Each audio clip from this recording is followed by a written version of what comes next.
Right, today we're going to talk about classes, and specifically the differences between a class in TypeScript and a class in C#.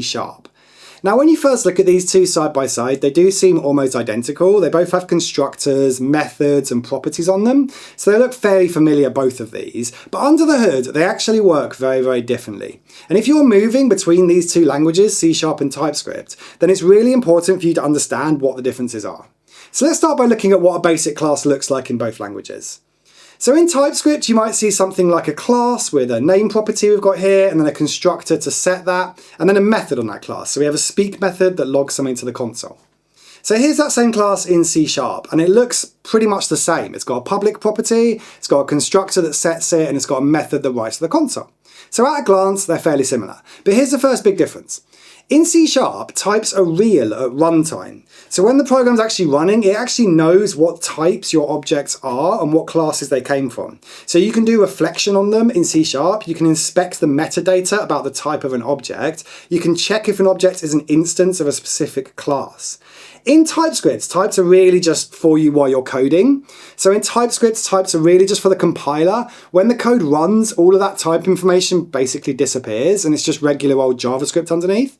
So if you're relying on types to do anything at runtime, then that's not going to work in TypeScript. So C# has reflection, TypeScript, it's reflection, you'd need to use libraries and do extra stuff to make that happen. It won't just have it.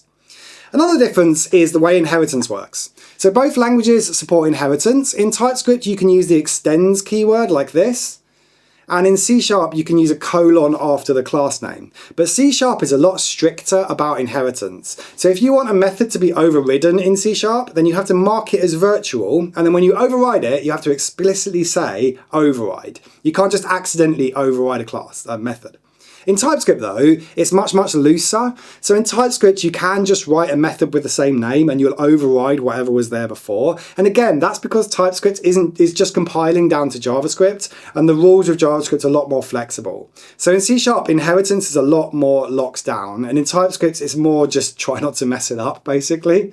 Also, let's talk about access modifiers. So both TypeScript and C# have public and private and protected, but there's actually a really important difference you need to know. In C#, private actually means private. You can't access that field from outside that class. The runtime enforces that in C#. Whereas in TypeScript, private is really just like a suggestion to the developer. So the compiler will warn you if you do something wrong, but at runtime, it's still basically just there as a plain property. You can actually technically get to that property if you wanted to. It's not protected by the JavaScript engine or anything like that, the way it is in C#. So C# is a lot stricter and it just won't let you run that program.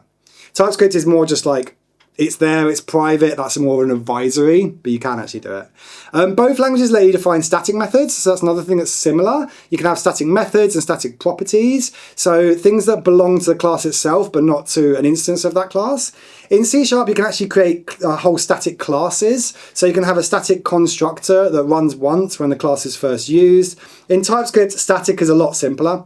So static methods in TypeScript are just functions that are attached directly to that class object at runtime. There's no static constructor, there's no full static classes in TypeScript. It's really just a convenient way of organizing functions. So if you've used statics in C# before, then TypeScript's version might feel a little bit basic, but it's just important to know there are differences there, and C#'s got a lot more sort of versatile and comprehensive way that it uses statics. So before we wrap up, let's quickly talk about what's happening under the hood. C# compiles down to an intermediate language, and that's managed by the .NET runtime. So classes in C# are serious structures. They're part of the runtime's memory model. In TypeScript, it just compiles to JavaScript, and JavaScript doesn't really have classes the same way that C# does.